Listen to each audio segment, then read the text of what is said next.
السلام علیکم۔ میں ہوں آپ کا ہوسٹ سلیم بن محمد رفیع، اور یہ ہے آپ کی یوٹیوب چینل ضمیر یونیورسل۔ اس وقت برمار ہے یوٹیوبرز کی، اور جگہ جگہ اتنا آسان ہے کہ آپ سوشل میڈیا کے لیے چھوٹا سا ایک وہ فل کریں اور آپ کا وہ چینل بن جاتا ہے۔ میری نظر میں اس میں کوئی حرج نہیں ہے، اس میں ایک ہیلدی ایک بات ہے اگر اس کا گڈ سائڈ لیں۔ گڈ اور بیڈ دونوں سائڈ میں ہے۔ ایک چیز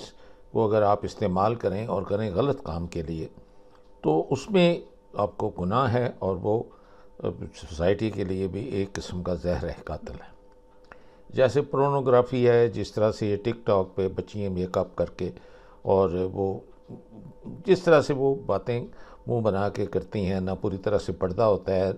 وہ ایک جنریشن کو تباہ و برباد کر سکتا ہے۔ لیکن اس کے اوپر پیرنٹل کنٹرول ہو سکتا ہے، اور وہ بڑے پیار سے ایجوکیشن سے ہوتا ہے۔ یہ آپ بین کر کے نہیں کر سکتے، کریں بھی تو آپ فیل ہو جاتے ہیں، کیونکہ اس کے الٹرنیٹیو لوگ نکالتے رہتے ہیں۔ جیسے ایکس کو آپ نے یہاں بند کیا تو ٹویٹر میں وی پی این لوگ کرتے ہیں، اور یہ نہیں جانتے کہ اس سے پھر ان کا سارا ڈیٹا جو ہے، اگر وہ سنگاپور کے ذریعے کریں، انڈیا کے ذریعے، ٹرکی، تو وہ ولنریبل ہیں کہ سارا وہ ڈیٹا ڈاؤن لوڈ کر سکتا ہے۔ اسے ہیک کرنے کی کوئی ضرورت نہیں ہے، تو نہیں کرنا چاہیے۔ میں نے آج کا جو میرا ٹاپک ہے وہ صرف میرے اپنے پاکستانی بہن بھائیوں کے لیے ہے جو کہ میجورٹی میں ہے،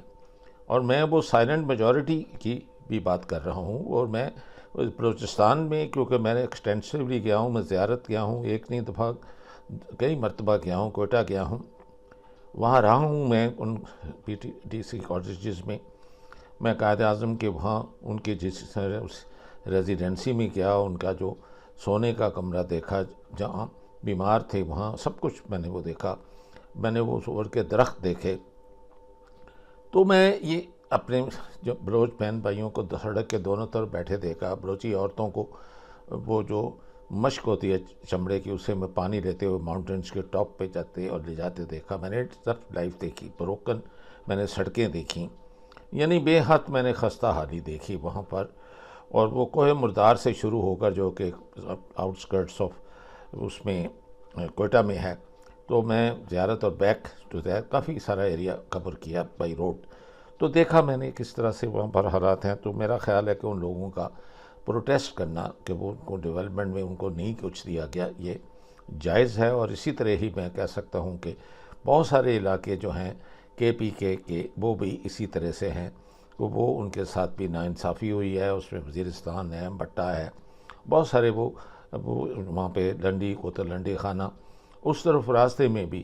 جہاں سے وہ چھوٹی ٹرین جو زگ زیگ کرتے ہوئے چڑھ کے جاتی ہے، اس کے راستے میں آپ کو غربت نظر آتی ہے۔ تو آپ بڑے شہروں کو جہاں دیکھیں، حیات آباد اور پشاور اور یہ جو بڑے بڑے سٹیز ہیں، وہ ان کا کوئی مقابلہ نہیں ہے۔ تو اس لیے یہ جو ڈسپیرٹی ہے یہ نہیں ہے، یعنی یہ سوشل آپ کا جو سٹرکچر ہے اس میں نہیں ہے، نہ ہی وہاں اتنی جو ایجوکیشن اور ہیلتھ جو کہ حکومت کو کرنا چاہیے وہ ہے نہیں۔ اور وہ لوگ جو کہ ہم نے چوکیدار یا محافظ جن کو ہم کہتے ہیں، یا سیدھے لفظوں میں آرمی کہتے ہیں، ان کے مجھے حیرانگی ہوتی ہے کہ چلیں ایک آدمی تو چلے بہت ایمبیشس ہے، وہ کوئی بھی ہے، پہلے وہ جو تھا چیف آف آرمی اسٹاف، وہ اس سے یہ شروع ہوتا ہے۔ ایکچولی یہ سارا اگر دیکھا جائے تو ایون یہ کیانی سے بھی پہلے کا تھا۔ وہ اگر جب جنرل مشرف کو دیکھیں تو اس آدمی میں بھی یہ امبیشن آئی، تو اس نے وہ اس کو نواز شریف کو نکالا، کیونکہ نواز شریف کی حرکتیں اتنی گندی تھیں، اس قدر یہ گندا آدمی ہے، یہ دنیا کا ٹاپ کرپٹ انسان ہے۔ اور اس انسان کو جب آپ مسلط کریں گے اتنے پڑھے لکھے لوگوں کے اوپر، جن کا آئی کیو جو ہے وہ ایک نارمل انسان سے بھی بڑا ہے، انڈس ویلی سویلائزیشن میں لوگ بہت پڑھے لکھے ہیں، بہت ذہین ہیں، تو ان کے اوپر اپنے ایک لوہار، ایک ایڈیٹ جو پرچیوں کے ساتھ باتیں کرتا ہے، اور صرف وہ چند کنالوں پہ مجھے یاد ہے ان کی وہ گول کوٹھی تھی، اور وہ سامنے ان کے جو وہ تھے کوئی گجر وہ تھے، وہ اپنا نہیں بیچنا چاہتے، اور اس وقت تو 50,000 کنال میں ایک بانا۔ ارے خدا تجھے تباہ و برباد اور غارت کرے، تم مجھے بتاؤ کہ تم ایک رام گلی کے ایک کمرے میں جو رہنے والے، اور جہاں تم اندازہ کرو، تم اپنے بڑوں کو دیکھو، اور وہ ننگے جس طرح وہ جانگیا پہنے کھڑا ہے وہ آدمی، اور اس کے بعد وہ جس طرح سے وہ سکھ نے، اس نے وزیر نے کہا کہ تو اس کا بیٹا ہے جو ادھر چکلے کے جو ان عورتوں کو پھول بیچا کرتا تھا، تو تم اندازہ کرو کہ تم لوگوں کو بجائے سر نیچے جھکا کے شرم سے تم لوگ آرام سے چھوٹے سے ایک سے قبر تک چپلے جاؤ. تم مانو کہ امبیشن اتنی ہے کہ تم لوگوں نے اس ملک کو لوٹ کے اس کا ستیہ ناش کر دیا. اب وہ کہتے ہیں جی والیوم 10 کو کھولو تو اس کو آپ پھانسی لگا دو. ارے کھول بھی دیں، اگر آپ کو پھانسی لگا بھی دیں، جو کہ میں نہیں سمجھتا کہ جتنے تم یہ فیملی چلاک ہے وہ اس کو لگا سکیں گے، کہ جو آدمی بک بھی سکتا ہے، نہ بچوں کا اس کی عزت کا ہے نہ بیوی کا، اس کو ڈبے میں ڈال کے اس کی لاش بیل کے بائی بائی کرتا ہے، جس نے اس کو بچے دیے ساری زندگی اس کے کیے. جو آدمی ملکہ پکھراج کی جو بیٹی ہے اس کے ساتھ اس کا گھر اجاڑ سکتا ہے،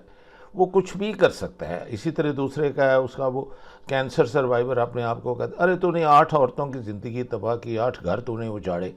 تو عورت کے بغیر رہ ہی نہیں سکتا. اور اپنی تیری کزن جو ہے وہ بیچاری نصرت، وہ اس وقت، اور مجھے حیرانگی ہے اور تف مجھے آتا ہے کہ یہ قیامت کے دن کس طرح کریں گے کہ ان کی والدہ نصرت جو اس کی کزن بھی ہے، وہ دیکھیں کہ بیچاری کس حالت اس کے اپنی ہسٹریکٹمی کے آپریشن کے بعد وہ اس کے ساتھ کیا ہوا، اور انہوں نے کس طرح اس کو نیم پاگل کر کے ابنڈن کیا ہوا ہے. اور لعنت ہے ان دونوں بیٹوں پہ، حمزہ پہ بھی اور سلیمان پہ بھی، کہ انہوں نے بجائے ماں کی خدمت کر کے جنت کمائیں اور یہ جناب اس کو وہاں ادھر ابنڈن کیا ہوا ہے. تو میں یہ اس لیے کچھ کہنا چاہ رہا ہوں کہ قاضی جو اس کا کالا فیس اس وقت چہرہ ہوا ہے، اور اس کے قاضی اس وقت کلاک کتنے زور سے ٹک کر رہا ہے، اس آدمی سے میرا خیال ہے کہ وہ اپنا کالا منہ دھو سکتا ہے ان 48 گھنٹوں میں بھی، اگر وہ انسان کا بچہ بنے اور وہ توبہ کر لے، جا کر گڑ گڑائے، اور وہ سارا سب سے پہلے جو اس نے ہے نا، پہلے ساری قوم سے معافی مانگے، پھر اپنے کولیگز سے معافی مانگے جن کے راستے میں روڑے اٹکا رہا ہے. جس طریقے سے اس نے بندیال کو تنگ کیا، جس طریقے سے اس نے خط لکھے، جس طرح سے یہ آدمی بدتمیزی کرتا ہے، جو اس نے کوئی بھی نہ وکیل تو کیا یہ بولنے ہی نہیں دیتا کسی کو، یہ جس طرح سے یہ آدمی سمجھتا ہے، جیسے کہتے ہیں نا اس کے چپ ہے آن دس شولڈر. تو وہ ایک انڈیا کے جو ایک چیف منسٹر صاحب ہیں، انہوں نے بالکل کہا کہ اس نے آپ کے جوڈیشل سسٹم کا اور کانسٹیٹیوشن کا جو اس نے امینڈمنٹس کو سپورٹ کیا، اور یہ اس کا اس نیکسس میں چیف الیکشن کمیشن کے ساتھ اور جو اسٹیبلشمنٹ جس کو، اور سیدھے معنوں میں آپ کہیں کہ ISI یا چیف آف آرمی اسٹاف اور اس کے جو ہیں، اور انڈائریکٹلی جو ٹیسٹ اپروول تو میں کہوں گا سارے کور کمانڈرز کی، اور چیف آف ایئر فورس اور چیف آف نیول، اور جو بھی جو ان کے جو ایڈجوائنٹ جنرل جو ان کے جو ملٹری سیکرٹری ہیں، سارے اس میں شامل ہیں. کیونکہ کسی ایک نے بھی آواز نہیں اٹھائی کہ وہ کہے جائے کہ دیکھو غلط ہے، اور کل کو ہم جب ریٹائر ہوں گے وردی اتر جائے گی، یہ جو لاٹھی ہے یہ چینج ہو جائے گی. رحیل شریف سے تمہارے پاس آئی، رحیل شریف کے پاس وہ اس سے یعنی سے آئی تھی، تو اس سے پہلے اگر آپ دیکھتے جائیں تو مشرف سے آئی تھی. تو اسی طرح یہ ایک سلسلہ آپ ایوب خان سے تک لے جا سکتے ہیں، لیکن ہمیں نہ تو مرنے کا ہے نہ ہی ہمیں پتہ ہے. تو قاضی نے خاص طور پہ جو امینڈمنٹ کیا ہے، میں اس کے ساتھ بہت لوگوں کو سمجھانے کے لیے ایک میں کلپنگ، وہ میرے دوست بھی ہیں، جرنلسٹ بھی ہیں، بیمار بیچارے شوکت خانم میں، اور اس بیماری کی حالت میں بھی میں اس آدمی کو سلیوٹ کرتا ہوں کہ وہ امتیاز گل ہے. اور آپ دیکھیں کہ وہ چند سمپل لفظوں میں سمجھا سکتا ہے کہ انہوں نے اس امینڈمنٹ کے اس بہانے کے ساتھ اس سے کیا کیا. اور وہ کیا کہہ رہا ہے کہ اس وقت کیونکہ جاوید ہاشمی نہیں تھا اور اس لیے آپ نے یہ کیا. تو یہ ایک وقت اگر دیکھا جائے تو ایون تحریک انصاف اور مولانا کا تو کوئی بھروسہ کر نہیں سکتا. مولوی کا جس نے بھروسہ کیا وہ دوست کیا. اس آدمی کا اس کا جو آپ دیکھیں اس کی آنکھوں کے گرد کالے ہلکے پڑے ہوئے ہیں، اللہ تعالیٰ کی اس کے اوپر لعنت فٹک پڑی ہوئی ہے. آخر میں یہی بکا، اور یہی نہیں بکا. میں تو اختر مینگل کو بھی سارے کہتے ہیں کہ اسٹیبلشمنٹ کا آدمی ہے. تو جب آپ اپنے صوبے کے لیے کیا کریں گے جب آپ بھی اسٹیبلشمنٹ یا انہی کے جوتے آپ بھی چمکاتے ہیں؟ یہ کم چمکتا ہے، ایک زیادہ چمکاتا ہے. مولوی نے بھی یہی کیا. اور تو اور یہ جو بک گئے ہیں جن لوگوں نے اس کو عمران خان کو پیچھے خنجر سے سٹیپ کیا ہے، اس میں تو حیران ہوں اس ڈاکٹر کا زرکا کا، اور میں حیران ہوں وہ جو دوسرا جو ہے سینیٹر جن لوگ بکے ہیں، اور حیران ہوں میں اس کے قریشی کے بیٹے کا کہ وہ تمہیں لعنت ہو تم پر خدا کی کہ تم نے کیا کیا ہے. ساری زندگی اس اپنے باپ کی کمائی کی، اس کی ایک عزت تھی تیرے، اس کی بھی تمہارے دادا کی بھی. وہ گورنر نہیں ہے، میں ان کو ملا ہوں میم شین کے ساتھ، میری کتنی ملاقاتیں ان کے ساتھ ہوئی ہیں جب تمہارا باپ چھوٹا سا تھا. تو تم نے سارے اس فیملی کا جو ہے کٹوا دیا ہے. تو کیا ہے، جب اس طرح کے تم آدمی ہوگے تو تم نے پوری قوم کا گناہ کیا ہے، قاضی نے بھی پوری قوم کا گناہ کیا ہے، اس کا جو منہ کالا ہوا ہے، اور اس کو ہانٹ کریں گے ایکسپیٹریٹس، جیسے افتخار کو گالیاں نکالتے ہیں ہیتھرو ایئرپورٹ پہ کہا کہ اوے تم چودھری ہو، تو ہی وہ تھا، اور ٹیڑے کہا اسے، کانا کہا اسے، تو سوچیں کہ وہ قاضی کو کیا کیا کہیں گے۔ انسان کے نام سے تو اس کو کوئی نہیں پکارے گا۔ اور پھر میں اس کی وہ جو اور بیگم ہے جو کہتی ہے میں نے ایز اے ٹیچر میں نے یہ اتنے سارے لاکھوں کروڑوں ملینز میں نے بنائے، اور 10 ناموں کے ساتھ اس عورت نے اکاؤنٹ کھول رکھے تھے، تو آپ مجھے بتائیں چیریٹی بگنز ایٹ ہوم، جس نے گھر کے ساتھ کوئی انصاف نہیں کیا وہ کیا کرے گا؟ تو میں صرف اس امتیاز گل کی کلپنگ جو ہے، کیونکہ وہ اردو میں ڈال رہا ہوں تاکہ آپ سمجھ جائیں کہ یہ ان کا خواب جو امیر المومنین کا تھا انہوں نے کیا ہے، اور ان کو اللہ خدا تباہ و برباد کرے گا۔ اور ان کی وجہ سے اگر آپ دیکھیں گراڈٹ ہو کا اور فارم 45 جس میں سب آبزرورز جو ہوتے ہیں پارٹیوں کے ان کے دستخط ہوتے ہیں ہوا، تو یہ سارے ہارے ہوئے ہیں، یہ سب کے سب ختم ہوں گے، نئی پارلیمنٹ ہوگی، نیا لیڈر آف دا ہاؤس ہوگا، نئی پرائم منسٹر ہوگا، اور یہ پریزیڈنٹ بھی جو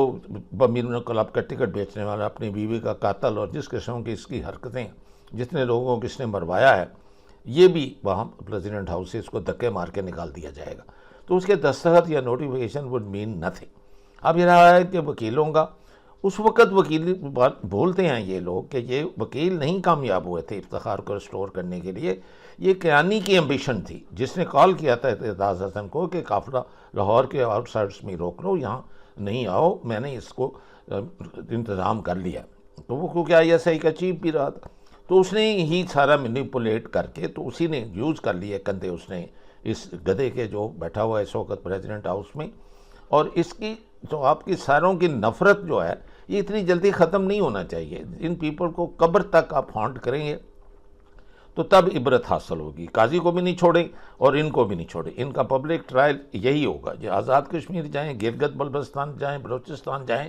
یہ کے میں جائیں، یہ پنجاب میں جائیں، یہ کہاں بھی جائیں، ان کو کھڑے ہونے کی، بولنے کی، ان کو یعنی اتنی قوت تو کیا، یہ جرت بھی نہیں ان کو ہونی چاہیے۔ تو اس لیے اب یہ بالکل قبر کے دہانے کھڑے ہیں۔ ارے بھئی تم 72 سال کا ہو گیا ہے، تم اپنا موٹاپا دیکھ، اور تو کیا کرتا ہے، وہ تو کیا لے کے جائے گا قبر میں اب؟ اور جن کے لیے چھوڑ کے جا رہے ہیں انہوں نے آگے ایک ٹھڈا بھی نہیں مارنا تیری قبر میں، نہ حسن مارے گا، نہ حسین مارے گا، نہ یہ جو تیری بیٹی ہے جو اتنی ایمبیشس ہے، تو نے خود اس کو کیا ہے۔ اگر اسے ہاؤس وائف رہنے دیتا تو اس کا پڑھتا، اس کی عزت، اس کے کچھ بھی نہیں ہوتا، وہ ایک بچیوں کی طرح زندگی گزار کے اپنے بچوں کو پالتی اور ان کی شادیاں کرتی اور جو نتی۔ تم نے نہیں کیا، تم نے اپنی طرف اس کو کیا۔ اسی طرح وہ آدمی جس کا آئی کیو تھوڑا سا جو پرائمیٹ سے زیادہ ہے، اس بچے کو تو پش کر رہا ہے جس کی ماں کو خود تم نے قتل کرایا، اور وہ پاگل آدمی ہے کہ وہ پتہ ہے کہ ابھی دیکھو کہ وہ سو سمجھتا ہے کہ وہ پرائم منسٹر بن سکتا ہے۔ جس طرح اس نے اپنی پوری زندگی میں پوری دنیا میں مذاق اڑوایا اسے فارن منسٹری کے سے، کہ اسے ایون ٹونی بلنکن نے اسے ادھر سے ہاتھ پکڑ کے دوسرے کیا، اور یہ انڈیا کے نے تو اسے ہاتھ بھی ملانا مناسب نہیں سمجھا۔ تو آپ اس ملک کی اتنی انسلٹ کروا رہے ہیں، تو میں کہہ رہا ہوں کہ یہ آپ کو جاگنا پڑے گا۔ صرف ساری یہ آس لگا کے گھروں میں بیٹھ جائے کہ خود سے ہو جائے گا تو کچھ نہیں ہوگا۔ اور یہ حامد خان صاحب کا بھی میرا یہ پیغام ہے کہ یہ آپ کی بھی موومنٹ جو ہے، انلیس کہ آپ کی آرمی کے اندر سے جو ہے موجودہ جو آئی ایس آئی کا چیف بنا ہے، یہ اس کے ساتھ اس کا ٹرسٹڈ آدمی ہے، لیکن یاد رکھیے گا ہمیشہ ٹرسٹڈ آدمی ہی جو حق کے ساتھ دیتا ہے وہی ہے نا، والعصر ان الانسان لفی خسر، انسان خسارے میں ہے۔ الا الذین آمنوا، کہ یہ وہ جو ایمان ہے، تو آپ کے جو اعمال ہیں اور جو حق کے ساتھ کھڑے ہوتے ہیں اور جو صبر کرتے ہیں، اللہ تعالیٰ ان کو ہارنے نہیں دیتا، ان کی اللہ مدد کرتا ہے، اور یہی ایمان کا صحیح درجہ ہے۔ اور وہ آپ کو وہ جو آنے جو ہے آپ کو حق کے ساتھ کھڑا ہونا پڑے گا۔ اور میں یہ اور کمانڈرز کو کہہ رہا ہوں، میں ان آئی ایس آئی کے چیف جو نئے آئے ہیں ان کو کہہ رہا ہوں، دیکھ لو کہ ریٹائرمنٹ کے بعد وہ تمہاری بات بھی نہیں سننے کو تیار، ان کو کئیوں کو تو ایگزائل میں راجہ کا ہی وہ لے لو، وہ کہاں باہر بیٹھا ہوا ہے۔ تو اسی طرح یہ جو سوسائٹی آرگنائزیشن بنائی تھی، ایون ان کو ٹیلی ویژن کے ویونگ سے کمنٹ کرنے سے ان کو اٹھا دیا گیا کہ نہیں آپ کر سکتے۔ تو اتنے آپ ہیلپ لیس ہوتے ہیں، تو سب پاور صرف آپ کو ملتی ہے اس ملک کی، اس کے غریب ملک ہے، اس کو ہیٹی اور اس کو یہ وہ ایک وہ بنا پولیس اسٹیٹ مت بناؤ، نہیں کرو۔ یہ پبلک کا اس وقت نفرت اور غصہ جو ہے وہ اس قدر زیادہ ہے، ایسے اسے بھرا ہوا ہے کہ مجھے لگتا ہے کہ یہ پھر میں دیواروں پہ مجھے خون نظر آتا ہے، اور یہ نہیں کریں۔ میں تو ایک بوڑھا آدمی ہوں، میں تو آپ سب سے، میں نے کیونکہ بٹوارا دیکھا ہے تو آپ اسے اندازہ کر سکتے ہیں، ویری کلوز ٹو جو آپ کہہ سکتے ہیں کہ 86 87، تو بڑی کوئکلی اتنا بھی اللہ نے رہنے دیا تو اس کا میں صبح شام شکر کرتا ہوں. تو یہ کوئی امینڈمنٹ نہیں ہے جس میں آپ کے سارے سینیٹر کے بھی میں موجود نہیں ہے، جس میں آپ کی جو سیٹس آپ نے مائنورٹیز دینی ہے، عورتوں کو دینی ہے، دوسروں کو دینی ہے، وہ نہیں. جب ہاؤس ہی آپ کا نہیں ہے تو یہ ریلیونٹ ہے. وہ گھنٹی بجاتے ہیں کہ جی سارے اس میں موجود ہو جائیں، تو آپ اس کے جو موجود ہیں اس میں آپ سینیورٹی اور پھر اس کاؤنٹنگ میں بھی آپ ڈنڈی مارتے ہیں اور 2 3 زیادہ گن لیتے ہیں، تو آپ خود جانتے ہیں کہ آپ بے ایمان ہیں. 47 کی آپ جو پیداوار ہیں وہ بھی آج ہر ایک کو پتہ ہے. تمہارے اپنے جو ہیں ٹی وی کے اوپر کہہ چکے ہو، تمہارا اس کی وٹنس وہاں موجود ہیں کہ اگر آڈٹ ہو گیا تو ہم نہیں رہیں گے. خواجہ آصف کا بیان سن لو، کسی کا سن لو تو کر لو. تو ججز کو بھی میں کہتا ہوں کہ بھئی جاگو. کب جاگو گے؟ حملہ تو تمہارے اوپر ہوا ہے، امیر المومنین ہوئے تو کس کو سب سے پہلے تو تباہ تم ہی کیا ہے، کیونکہ بلا اگر لیا تھا تو وہ تمہارا ہی بھائی تھا اور تم اس کو کھانے دے رہے ہو، تم اس کی تعریفیں کر رہے ہو. تم نے اس کو چھوڑ دیا تھا سارے مل کے. تم جس وقت وہ ریفرنس اس کے خلاف تھا، پکڑا جا رہا تھا، وہ قید میں اس وقت مر رہا ہوتا، مر ہی چکا ہوتا،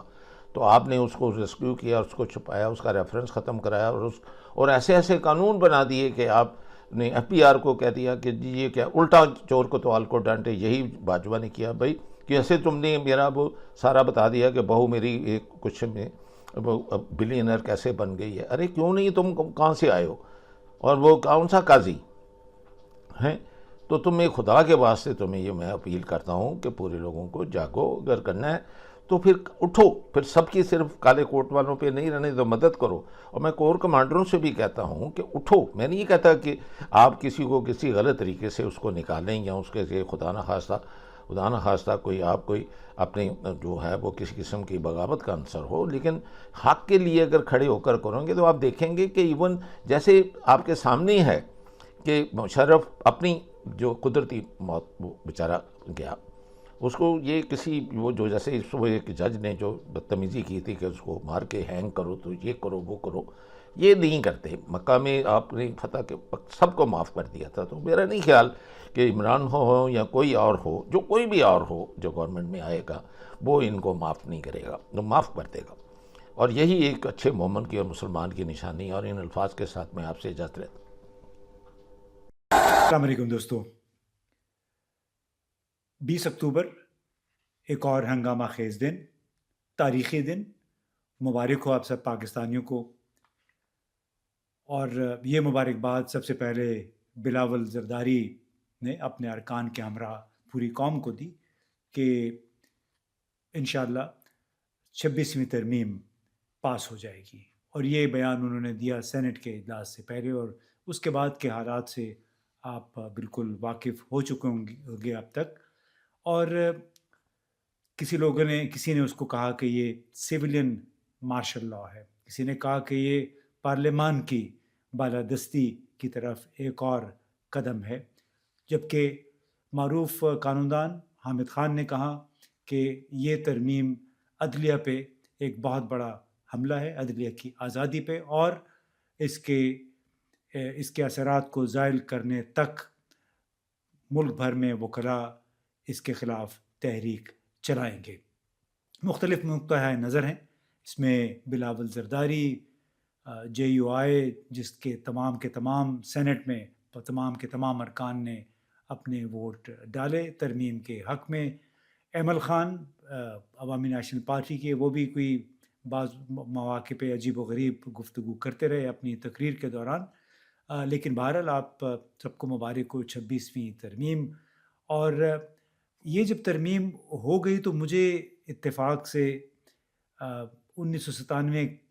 میں کی گئی 13ویں ترمیم یاد آ گئی. 13ویں ترمیم اس وقت کے وزیر اعظم نواز شریف نے پیش کی تھی، اور اب اتفاق ہے کہ وہ 13ویں ترمیم تھی. آج جو ہے 26ویں ترمیم ہے، اور 13ویں ترمیم 27 سال پہلے پیش کی گئی. تو جس کا جو اوریجنل ڈرافٹ تھا اس میں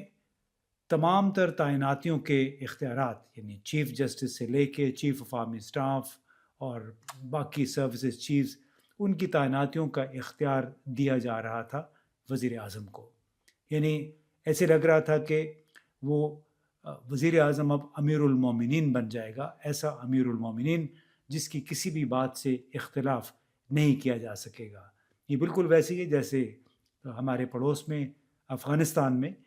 ہبت اللہ اخندزادہ طالبان کے امیر ہیں. ان کا کوئی بھی فرمان، کوئی بھی حکم نامہ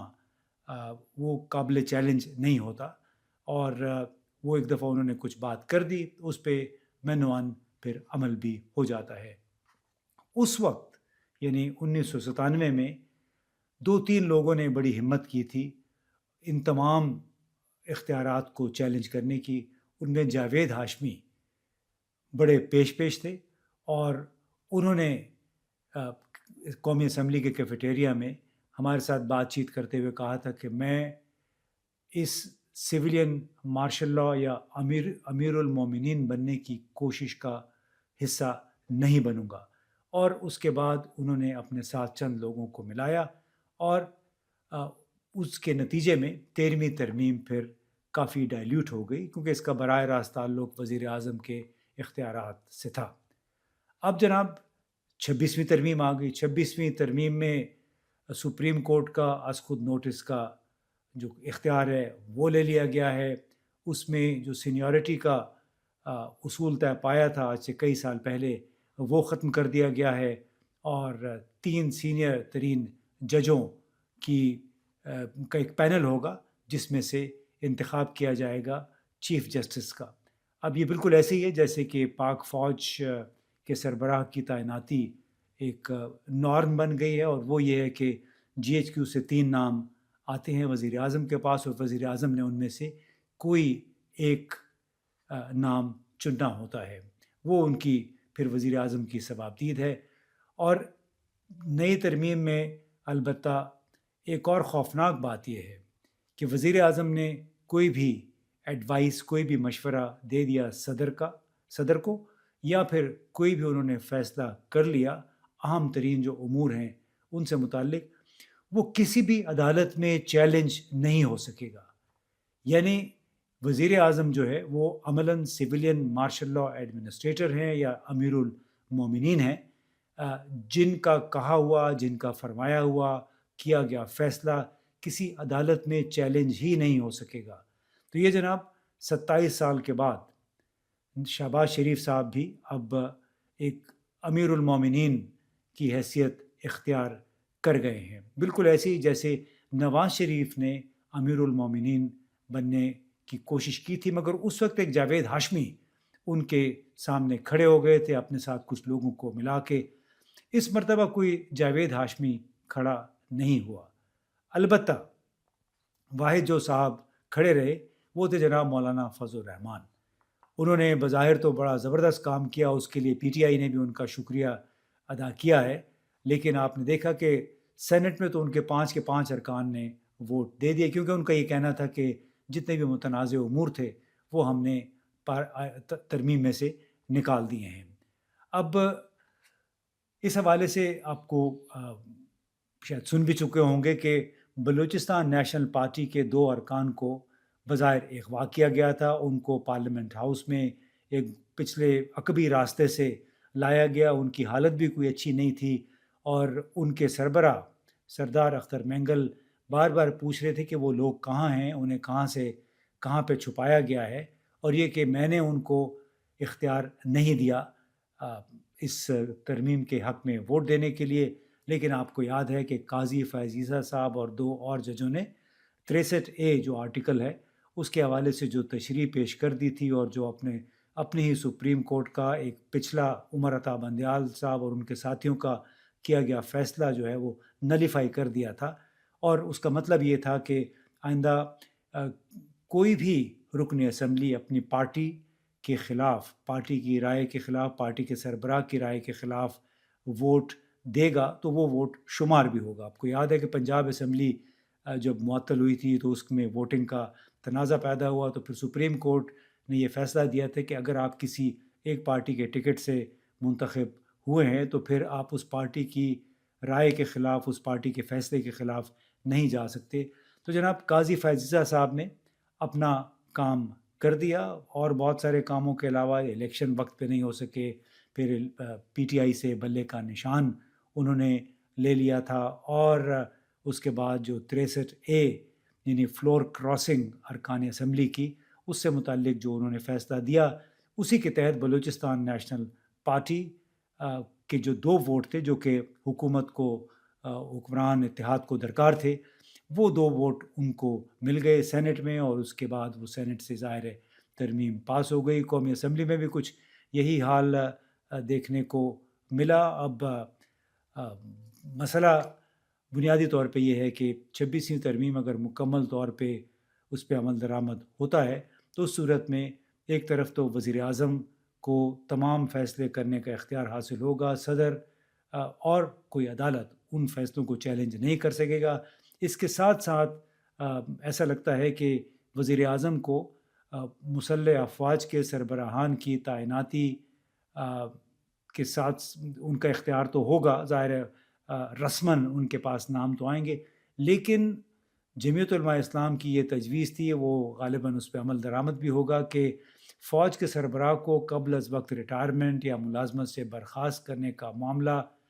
یہ اختیار وزیر اعظم کے پاس نہیں ہے، بلکہ یہ اختیار ایک پارلیمانی پارٹی کے پاس جائے گا۔ پارلیمانی کمیٹی بنیادی طور پہ اس کا فیصلہ کرے گی کہ آیا وزیر اعظم کسی بھی آرمی چیف کو یا کسی اور سروس کے سربراہ کو قبل از وقت ریٹائر کر سکتے ہیں، معطل کر سکتے ہیں یا نہیں۔ تو جناب مبارک کو یہ ہے 26ویں ترمیم، جس کے تحت وزیر اعظم صاحب نے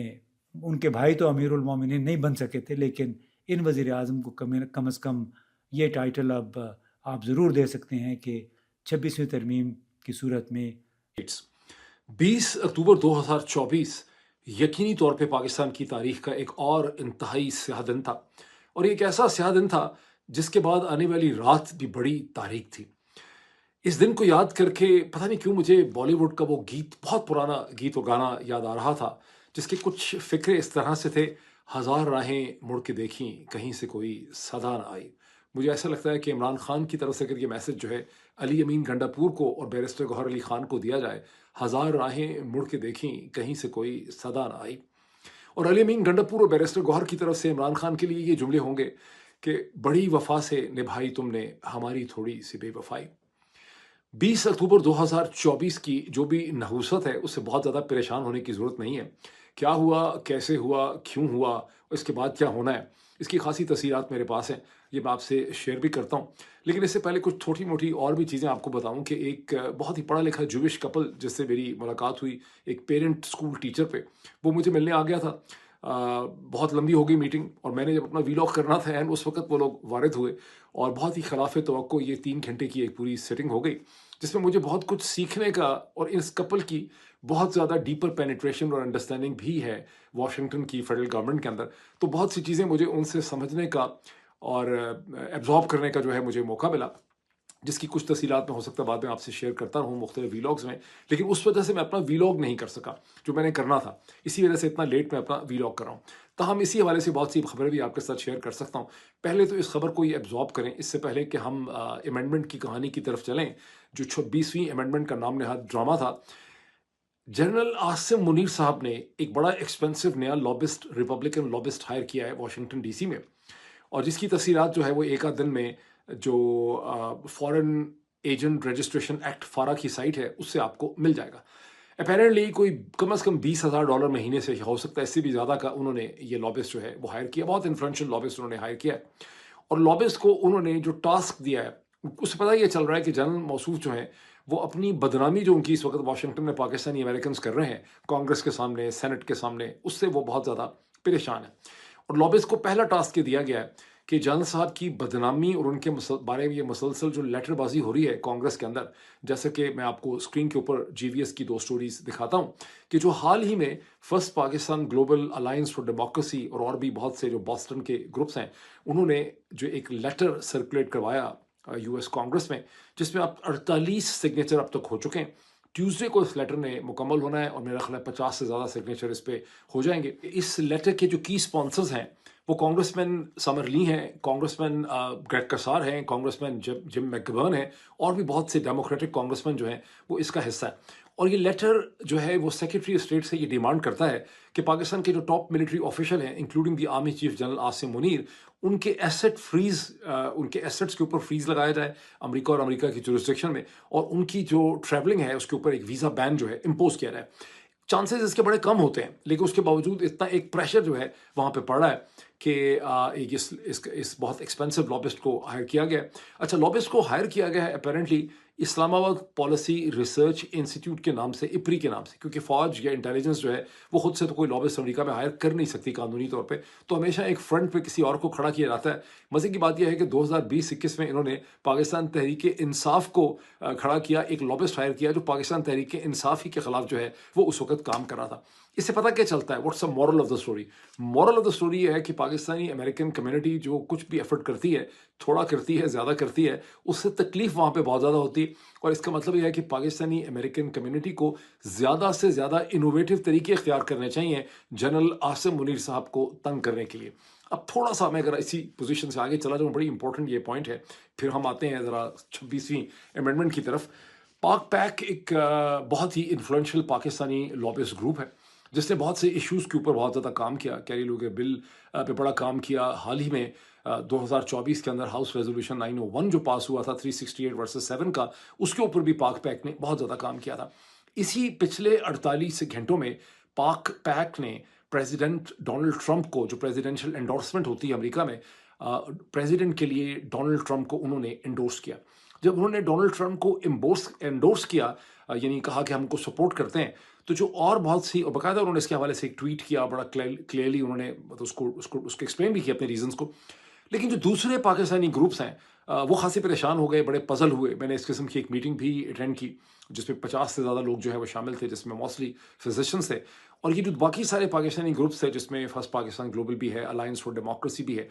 ان گروپس کا کہنا یہ تھا کہ ہمیں بائی پارٹیزن پوزیشن رکھنی چاہیے، کبھی بھی اپنا تمام وزن ایک پلڑے میں نہیں پھینکنا چاہیے، کیونکہ ایسا لگے گا کہ ساری پاکستانی کمیونٹی جو ہے وہ ڈونلڈ ٹرمپ ہی کو سپورٹ کر رہی ہے، اور الیکشن جو ہے وہ 50-50 ہے، ہو سکتا ہے ڈیموکریٹس الیکشن جیت جائیں اور کاملا ہارس جو ہے وہ پریزیڈنٹ بن جائیں، تو اس صورت میں ہمیں ہمارے مفادات کو نقصان ہوگا۔ ان کا یہ بھی کہنا تھا کہ یہ جو گریگ کسار سمرلی اور جم میکگوون لیٹر ہے، اس کے اوپر باوجود تمام ریکویسٹ کرنے کے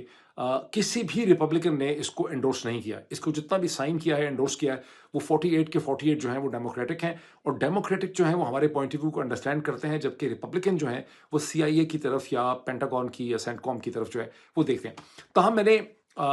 جو پاک پیک کے سورسز ہیں ان سے معلوم کیا کہ بھائی آپ کی کیا پوزیشن ہے۔ وہاں سے مجھے پتا چلا کہ ہم نے دونوں پریزیڈنشل جو کیمپینز ہیں، کاملا ہارس کی جو ٹیم ہے ان سے اور ڈونلڈ ٹرمپ کی ٹیم، دونوں سے ہم نے 60 منٹ کی آڈینس مانگی۔ میرا خیال ہے اس کے لیے فنڈ ریزنگ بھی کرنی پڑتی ہے، لیکن 60 منٹ اس کو کہتے ہیں کہ آپ مانگتے ہیں۔ تو ڈیموکریٹس نے بڑا نچلے درجے کا ریسپانس دیا، اور ایک خاصی ڈس انٹرسٹڈ خاتون کو بھیج دیا یا کسی اور کی ٹیم کو بھیج دیا جنہوں نے افغانستان پہ کام کیا تھا، جنہیں پاکستان کے بارے میں کچھ بھی نہیں پتا تھا، اور خود ڈیموکریٹک جو کیمپین ہے کاملا ہارس کی، اس میں ان کا درجہ بہت نیچے تھا، لو لیول تھا ان کا، جبکہ اور انہوں نے کوئی کمٹمنٹ نہیں کی پاکستان کے حوالے سے، عمران خان کے حوالے سے ان کی کوئی پوزیشن نہیں تھی۔ جبکہ ریپبلکن پارٹی یعنی ڈونلڈ ٹرمپ کی جو ٹیم ہے اس نے بہت ہی ہائی لیول آفیشل کو بھیجا، ایک ایسے ہائی لیول آفیشل، مجھے تو نام پتا ہے ان کا لیکن میں نام لینا نہیں چاہ رہا، ایک ایسا ہائی لیول آفیشل جس کے بہت چانسز ہیں کہ ڈونلڈ ٹرمپ کی جو ٹیم آئے گی پریزیڈنٹ بننے کے بعد، اگر وہ پریزیڈنٹ بن جاتے ہیں تو وہ اس ٹیم کا ایک بہت ہی کلیدی فگر ہوگا۔ اس ٹیم نے پاک پیک کو یہ کہا کہ اگر ہم پریزیڈنٹ بنیں گے تو ہم ڈیفینیٹلی طور پہ پاکستان اور عمران خان کے اوپر جو پالیسی ہے اس میں تبدیلی لے کے آئیں گے، and we can definitely do much better than what has been done by the Biden administration, اور یہ ریزنز ہیں پاک پیک کے کلیئر پوزیشن لینے کے۔ تاہم دوسری طرف جو باقی گروپس ہیں وہ یہ سمجھتے ہیں اگر ابھی نہیں اگلے 24 گھنٹے میں تو 48 گھنٹے میں جو باقی پاکستانی امریکن گروپس ہیں وہ اپنا ایک لیٹر نکالیں گے دونوں ٹیمز کے لیے، کاملا ہارس کی ٹیم کے لیے اور پریزیڈنٹ ڈونلڈ ٹرمپ کی ٹیم کے لیے، اور وہ ان سے یہ ڈیمانڈ کریں گے کہ آپ ہم سے پاکستان کے حوالے سے اور عمران خان کے حوالے سے اپنی پوزیشن کو کلیئر کریں تاکہ ہم آپ کے فیور میں انڈورسمنٹ یا سپورٹ جو ہے وہ نکال سکیں۔ اب چلتے ہیں پاکستان کی سو کالڈ 26ویں کانسٹیٹیوشنل امینڈمنٹ کی طرف۔ مجھے یہ خبر مل رہی ہے یا مجھے یہ سمجھ آ رہی ہے کہ آپ میں سے بہت سے لوگ بڑے ڈپریس ہیں، بہت زیادہ مایوس ہیں۔ میں نے اس حوالے سے بہت سے کامنٹس بھی سوشل میڈیا پہ دیکھے ہیں، اور مجھے حیرانگی ہو رہی ہے کہ آپ لوگ اتنے مایوس کیوں ہیں۔ بندہ کو بہت زیادہ ڈس اپوائنٹڈ اور مایوس تو اس صورتحال سے ہوتا ہے جس کا اس کو پہلے نہ پتہ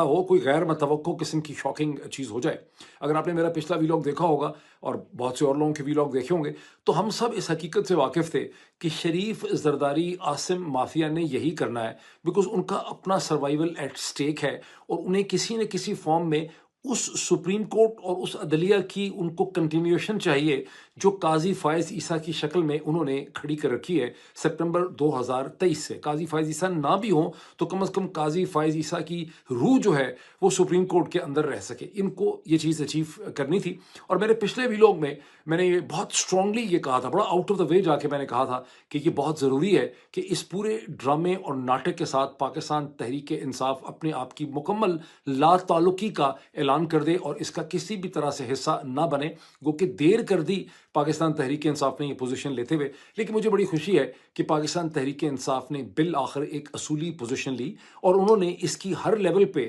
نیشنل اسمبلی کے اندر بھی اور سینٹ کے اندر مخالفت بھی کی، پریس کانفرنسز میں مخالفت کی، اور اپنے موقف کو انہوں نے بڑا کھل کے انہوں نے ایکسپلین کیا۔ تو ہم تھوڑی سی کنفیوژن جو ہے وہ بیرسٹر گوہر نے ضرور مچائی، بیکاز سینٹ کا جو سنڈے کو اجلاس ہوا اس سے تھوڑی دیر پہلے جب بیرسٹر گوہر نے مولانا فضل الرحمان کے ساتھ کھڑے ہو کے ایک 10 منٹ کی جوائنٹ پریس کانفرنس کی، جسے آپ پاکستان تحریک انصاف کا جو آفیشیل یوٹیوب چینل ہے اس کے اوپر دیکھ سکتے ہیں، اور میری کوشش ہوگی کہ ان تمام انٹریکشنز کے چھوٹے چھوٹے کلپس اور فوٹیج ہے میں آپ کو اسکرین کے اوپر دکھاتا چلا جاؤں۔ تو اس میں بیرسٹر گوہر نے یہ کہا کہ ہم اس آئینی ترمیم جو ہے اس کی اصولی طور پہ آئینی ترمیم کی تو ہم مخالفت نہیں کرتے، ہمیں ترمیم کے ساتھ کوئی پرابلم نہیں ہے، لیکن اس کا جو طریقہ کار ہے کہ لوگوں کو اٹھا لیا گیا، اغوا کر لیا گیا، اس کو سپیڈ اپ کیا جا رہا ہے، اور ہمارے جو جس طرح سے چیئرمین نے کہا ہے عمران خان صاحب نے، یعنی ہمارے جو فاؤنڈر چیئرمین ہیں، انہوں نے جس طرح سے کہا ہے کہ اس پہ کنسلٹیشن ہونی چاہیے، تو کنسلٹیشن کا پروسیس جو ہے وہ کمپلیٹ نہیں ہوا، اس لیے ہم اس کے اوپر ووٹ نہیں ڈالیں گے۔ اس وقت وہ مولانا فضل الرحمان کے ساتھ کھڑے تھے، پھر مولانا فضل الرحمان نے بھی ان کا بڑا شکریہ ادا کیا، اور انہوں نے کہا کہ یہ پاکستان تحریک انصاف کا حق ہے کہ وہ اس میں ووٹ نہ ڈالیں، لیکن ہم نے اس کے اوپر بڑی محنت کی ہے، اور ویسے ہی تو ہم نے اس کے حوالے سے بڑی محنت جو ہے وہ نہیں کی ہے۔ اچھا، ویسے مجھے بڑی خوشی ہے کہ مولانا فضل الرحمان کی بھی حقیقت بڑی کھل کے آپ کے سامنے آ گئی ہے، بیکاز میں نے اپنے ہر ویلاگ میں جو پوری پاکستان تحریک انصاف اور آپ میں سے بہت سے لوگ جو ہیں وہ مولانا کی تعریف میں گن گا رہے تھے، تو میں نے کہا تھا کہ مولانا انڈین حکومت کے ساتھ ہی جائیں گے، ان کی بچپن سے جو سیاست کی ٹریننگ ہوئی ہے وہ اسی قسم کی ہے، دوگلے پن کی۔ بہرحال یہاں پر جو امپورٹنٹ چیز ہے کہ کیوں بیرسٹر گوہر نے اس قسم کی پوزیشن مولانا فضل الرحمان کے ساتھ کھڑے ہو کے لی، اور سبسیکوینٹلی اس سے زیادہ مزے کی بات کیا تو اس وقت وہ مولانا کو انگیج رکھنا چاہتے تھے یا مولانا کو نہیں اوفینڈ نہیں کرنا چاہتے تھے، بیکاز سبسیکوینٹلی بیرسٹر گوہر جو ہیں انہوں نے نیشنل اسمبلی کے اندر جب تقریر کی تو وہاں وہ بھی میں ٹکڑا آپ کو دکھانے کی کوشش کرتا ہوں، تو انہوں نے بڑا کلیئرلی، اور اس کو اخباروں میں چھپا ہے، میں اس کی سلائڈز بھی آپ کو دکھاتا ہوں، کہ انہوں نے کہا کہ ہم اس آئین کے ایک بھی لفظ پہ، اس آئینی ترمیم کے ایک بھی لفظ پہ یقین نہیں کرتے، اور ہم سمجھتے ہیں کہ یہ ٹوٹلی غیر قانونی ہے، اور یہ پاکستان کی عدالتوں کے خلاف یہ چیز جو ہے وہ بنائی جا رہی ہے۔ وہ ٹکڑے بھی میں آپ کو دکھاتا ہوں۔ ہم نے اس آئین پہ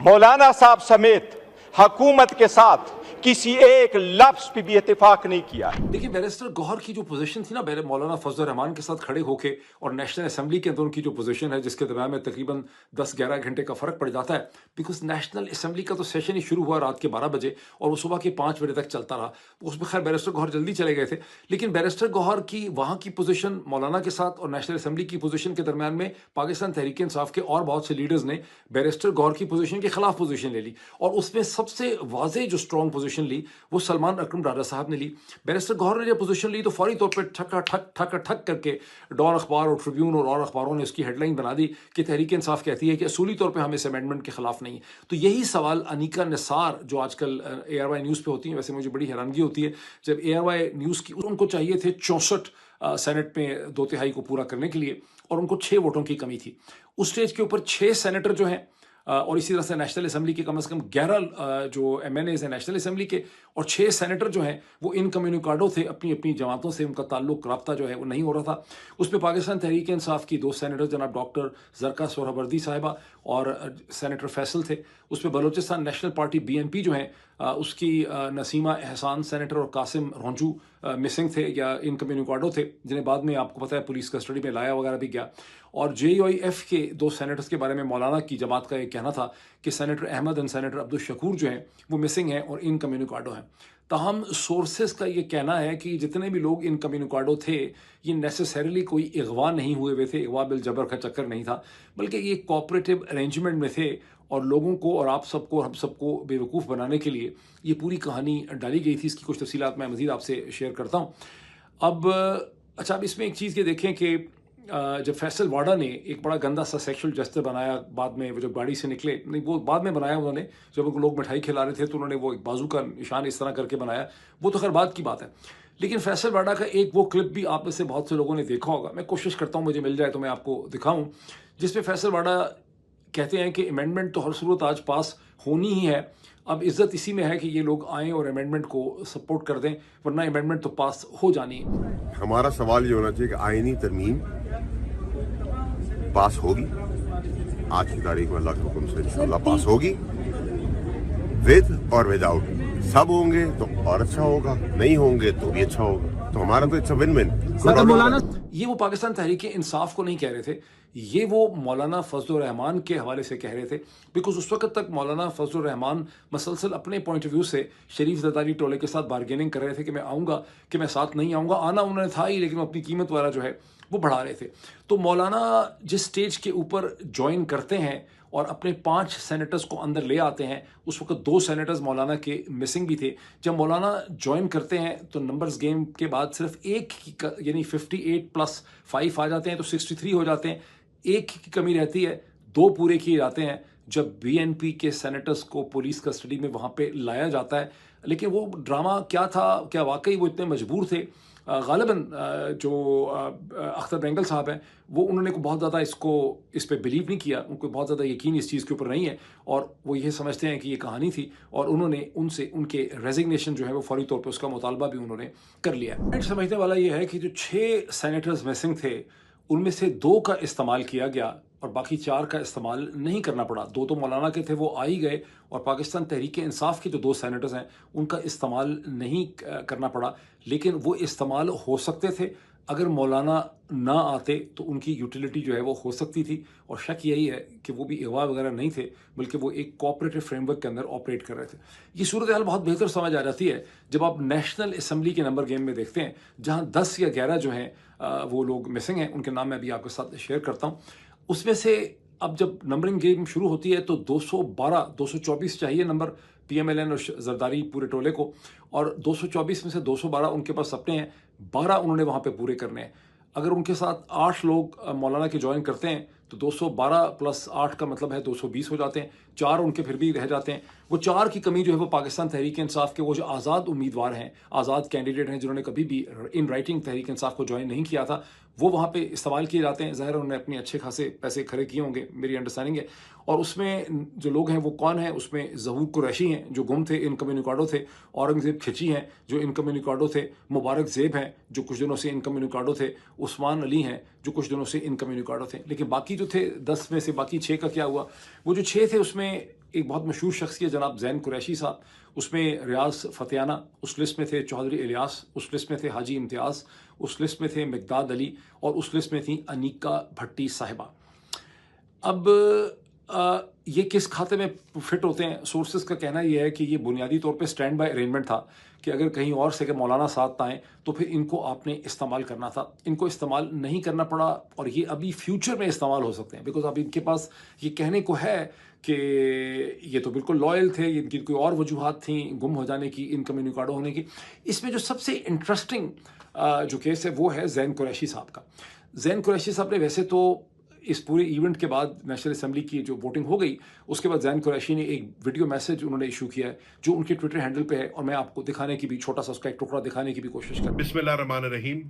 مجھے ابھی TV کے ذریعے یہ اطلاع ملی ہے کہ میرے خلاف ایک جھوٹا اور بے بنیاد پروپیگنڈا کیا جا رہا ہے، اور کہا جا رہا ہے کہ میں اس وقت قومی اسمبلی میں موجود ہوں اور اس 26ویں آئینی ترمیم کو اپنا ووٹ دے رہا ہوں. میں اس کی مکمل طور پہ مذمت کرنا چاہتا ہوں۔ زین قریشی تو اس ویڈیو میں یہ کہہ رہے ہیں کہ ان کے بارے میں مفت میں افواہیں ہیں، لوگوں کو بدگمان کیا جا رہا ہے کہ میں نیشنل اسمبلی کے اندر موجود تھا ووٹ ڈالنے کے لیے، میں وہاں پہ نہیں تھا۔ لیکن پرابلم اس وقت پیدا ہوا جب ان کی اپنی جو ہمشیرہ ہیں جناب مہر بانو قریشی، انہوں نے 20 تاریخ کو یہ کہہ دیا کہ زین قریشی 5 دن سے، یعنی 16 اکتوبر سے مسنگ ہے۔ اس پہ فوری طور پر لوگوں نے سوال ریز کر دیا کہ اگر وہ 5 دن سے مسنگ ہے تو آپ نے آج اس کا ڈیکلیریشن کیوں کیا؟ کیونکہ جب آپ کی اپنی جو سسٹر ان لا تھیں، یعنی زین قریشی کی جب خبر آئی تھی کہ ان کی بیگم کو اٹھا لیا گیا تو آپ نے تو گھنٹے میں ہی شور مچا دیا تھا۔ تو ظاہر ہے کہ اس کا کوئی کلیئر جواب اسٹیج کے اوپر نہیں ہے، لوگوں کو بہت زیادہ اس کا شک ہے۔ اور اب یہ بھی سورسز کہتے ہیں کہ زین قریشی کی اہلیہ کو اٹھانے کی جو بات تھی وہ محض ایک ڈرامہ تھا۔ زین قریشی اس وقت ایک ایکسکیوز پیدا کرنا چاہتے تھے، انہوں نے یہ کہہ دیا ان کی اہلیہ کو کسی نے نہیں اٹھایا تھا، لیکن جن پہ اٹھانے کا الزام تھا ان کو جب یہ پتہ چلا کہ اتنا گن مچ گیا اور اتنا شور مچ رہا ہے تو انہوں نے زین قریشی کو کہا کہ آپ نے ہمیں خواہ خواہ، یعنی کہ ہم نے شاہ محمود قریشی صاحب کی جو ہے ان کی بہو کو اٹھا لیا ہے تو اتنا بڑا الزام آپ نے ہمارے اوپر لگا دیا ہے، اور انہوں نے ان کو جھڑکیاں دیں، خاصی گالیاں نکالیں، اور پھر گھنٹے ڈیڑھ کے بعد زین قریشی صاحب نے کہا کہ نہیں میری اہلیہ جو ہیں وہ واپس آ گئیں۔ یہ اس وقت پولیٹیکل سرکلز کے اندر یہ چیز گردش کر رہی ہے۔ اس کا مطلب کیا ہے؟ اس کا مطلب ہے کہ اگر واقعی ہی زین قریشی نے یہ سب کچھ کیا ہے تو شاہ محمود قریشی صاحب جو 1 سال 1.5 برس سے قید و بند کی صحبتیں جو ہیں وہ برداشت کر رہے ہیں، وہ تو ان کی ساری کی ساری سیاسی جو محنت تھی وہ یہاں پہ ہمیں ضائع ہوتے نظر آ رہی ہے۔ اب اس کی جو نیٹ ایفیکٹس ہیں اس پوری چیز کے، اس میں پہلے ہم پولیٹیکل ایفیکٹ دیکھ لیتے ہیں کہ اس کے جو 2 نیٹ ونرز نکلے ہیں وہ ایک مولانا فضل الرحمان نکلے ہیں، دوسرے بلاول زرداری نکلے ہیں۔ دونوں نے ایک دوسرے کے ساتھ بڑا کوآپریٹ کیا، پولیٹیکلی انگیج کیا۔ بلاول نے اپنے قد میں خاصا اضافہ کر لیا شہباز شریف صاحب کے مقابلے میں۔ بہت سی امیدیں ہیں، لوگوں کو یہ خطرہ ہے کہ شہباز شریف کی افادیت کم ہو گئی ہے اور بلاول کسی سٹیج پہ بہت جلدی پاکستان کے وزیر اعظم جو ہیں وہ بن سکتے ہیں۔ مولانا نے بھی اپنے قد کات میں بہت زیادہ اضافہ کر لیا ہے، پاکستان تحریک انصاف کے ساتھ چل کے کھڑے ہو کے جو انہوں نے نیشنل اسمبلی کے اندر تقریر کی، جس قسم کی وہ پریس کانفرنسز کرتے ہیں، راتوں تک وہ میٹنگ کرتے رہے پاکستان تحریک انصاف کے ساتھ، تو انہوں نے اپنی سیاسی پوزیشن کو مستحکم کیا ہے۔ اور اگر بلاول پرائم منسٹر بن جاتے ہیں تو مولانا جو ہیں ان کو کوئی غالباً بہتر رول جو ہے وہ یہاں پہ مل سکتا ہے۔ اب آئیں سوال کی طرف کہ جو کچھ بھی ہوا ہے اس کا عدالت پہ یعنی سپریم کورٹ پہ اور سیاست پہ اس کا کیا امپیکٹ جو ہے وہ مرتب ہوتا ہے۔ پہلے یہ سمجھنا ضروری ہے کہ شریف زرداری عاصم ٹولہ جو ہے اس کے بنیادی مقاصد یہاں پہ کیا ہیں۔ بنیادی مقصد ان کا بڑا اسپیسیفک قسم کا ہے، نیرو قسم کا مقصد تھا کہ فروری 2014 کے